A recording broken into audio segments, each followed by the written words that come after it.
Hello, my name is Harley Weber, and my presentation is on the test of word reading efficiency, the TOWRE, authored by Joseph K. Torgeson, Richard K. Wagner, and Carol A. Rashadi, published in 1999 by ProEd.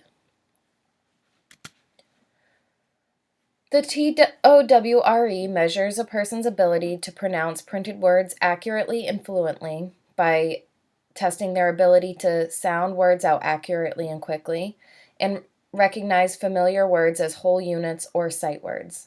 There are two subtests in this assessment: the sight word efficiency test and the phonemic decoding efficiency subtest. The SWE assesses the number of real printed words that can be accurately identified within 45 seconds.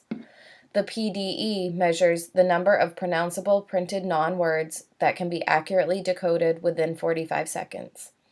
Each of the tests have two alternate forms, with both able to be used depending on the purposes of the assessment.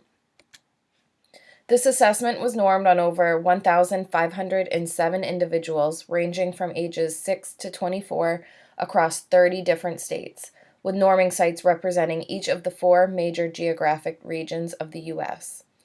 It was important to the publishers to reflect the demographic status of the U.S. population at that time, and based on a comparison of the norming sample in the Statistical Abstract of the United States in 1997, they did just that. The publishers broke it down even further and looked at the demographic information for the school-age sample, showing that the norming group conformed to the national expectations at each age covered in the test. Half of the norming sample was students through grade 5. This is the grade range that the tool is used the most. The norm group was tested in the fall of 1997 and the spring of 1998. A second edition of the TOWRE has since been published, with its normative data being collected in 2008 and 2009. The manual discusses three sources of error variance: content sampling, time sampling, and inter-score differences.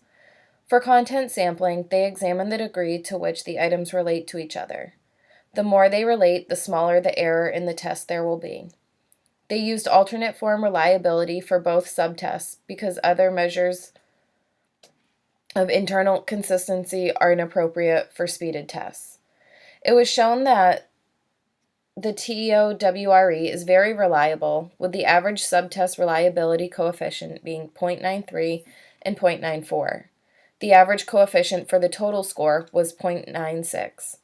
The publishers also used alternate form reliability testing to different subgroups, including gender, racial, ethnic, and disability categories, and found that the TOWRE is equally as reliable for subgroups, therefore has little to no bias.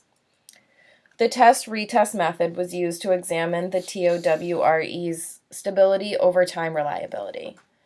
The best reliability was in the age group of 6 to 9 years, with a coefficient between 0.90 and 0.97. The reliability remained good between ages 10 to 18, though did drop some to range from 0.83 to 0.92. For interscore reliability, the coefficient was 0.99. As you can see, this assessment tool has a high degree of reliability. Based off of what we learned throughout the semester, this is because the scores are higher than 0.90, which is the ideal range of a reliability coefficient.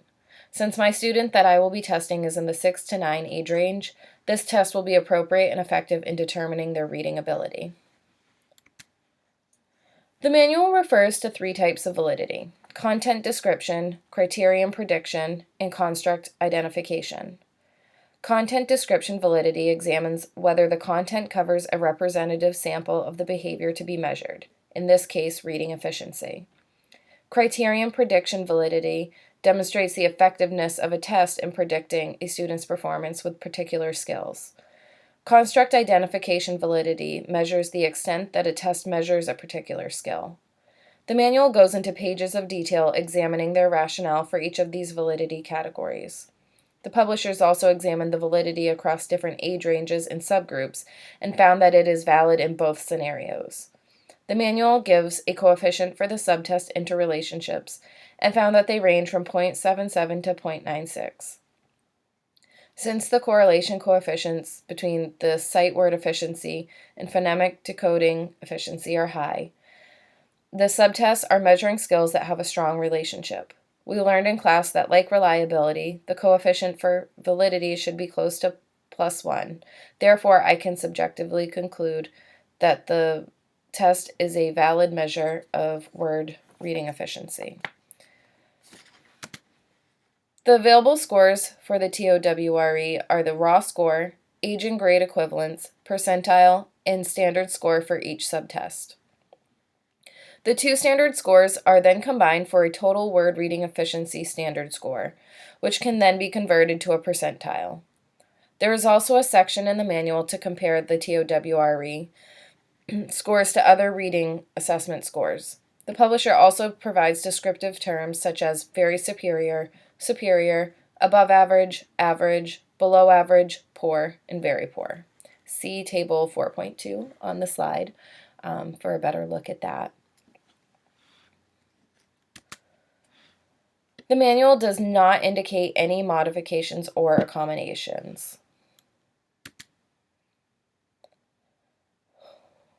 The manual does not say anything about the use of the TOWRE to evaluate students with limited English proficiency. Since the test measures sight words and phonemic decoding, I think that the test could be adapted in the student's native language. In my research, I also came across information on a school's SPIRE program, and they did use this. They use this test for that. In that particular SPIRE program, they were looking at their students with limited English proficiency. So while the manual doesn't say anything, in my research online, I did see that some programs did use it. This particular edition available to us on our Blackboard site is no longer available for purchase, though you can still order the forms for it on the ProEd website for $46. To purchase the second edition, it is $318. To be qualified to be an examiner, after completing this test exploration, I am qualified to give this assessment. According to the manual, to be qualified, you must be able to read and understand the test manual, as well as have knowledge of standard assessment procedures, which, by doing this test exploration, I have covered reading and understanding the manual, and by completing this course, I will complete the criteria for having to have knowledge of standard assessment procedures. Knowledge of common pronunciation convention in English is required for the scoring of the PDE subtest. The manual also states that individuals administering the test for the first time should practice giving the test on at least 3 people before using it in a real-life situation. Since the test has a rather short administration time of 5 minutes total, the administration is easy to follow and seemingly well designed. The manual includes tables to assist in scoring in the appendix, which makes the process of scoring simple and easy. Same goes for the interpretation, in that the manual provides a table to help you to find which category and the descriptive rating that the student falls into. Overall, the administration and scoring of the test takes no more than 10 minutes. The review I found online, I wasn't able to access the mental measurements yearbook or tests in print.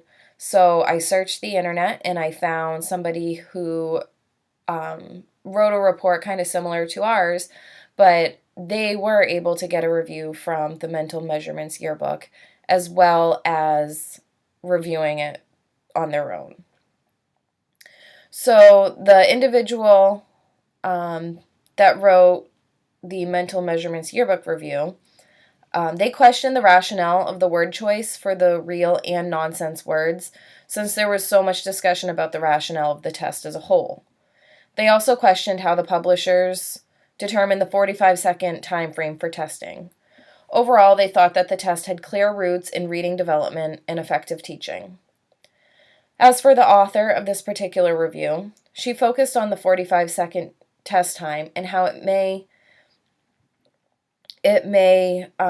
produce a processing lag. The processing lag may produce a bias in the test. She recognized that disability categories were included in the norming sample, but the test was normed in 1999, and this review was written in 2007. So some things had changed, and there are new diagnoses that were not included at the time of the norming sample, such as children with traumatic brain injuries, and I think we're seeing a lot more processing delays. She also mentions that time tests are known to disadvantage some groups of children. She states that she might use this test first, but then have to use other tests to get more information about the child, which, in my opinion, I think is always a good idea to do more tests to get more information, anyways. But I do think this is a good start to learning where a child is at in their reading. Thank you for choosing to watch my presentation.